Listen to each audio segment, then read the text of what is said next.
Okay, so cupping is an impressive branch of Chinese medicine.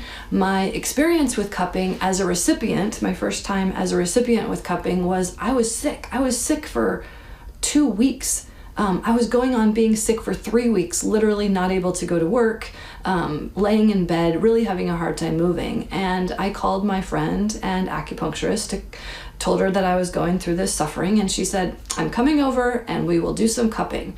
This was my first experience as a recipient with cupping. And so she came over, I laid on the table. It was hard to roll out of bed in order to get on the table, but I rolled out of bed, got onto the treatment table, and she cupped me. And I will say, as a recipient, it was a little bit pleasant. It feels sort of like a suction massage, but the real magic happened the next day. I could not believe it, but I was 98% better.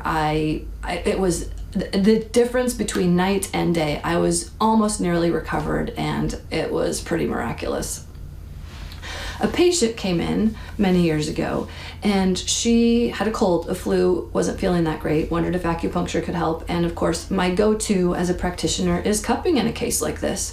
So I explained to her she was expecting acupuncture, and most of the time I do incorporate in the needles and the cupping. But my first thought was, let's clear some of this clutter. Let's help support her system to detoxify itself.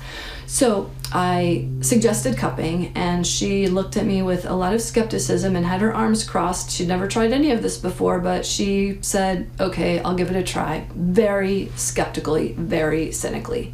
But I was just doing what I knew to do. So she laid down on my treatment table. I gave her the cups, gave her some needles, and she left still a little bit skeptical. But the real funny part is the next day, she called me and she said, can I make an appointment for my husband? I think he needs some cupping too.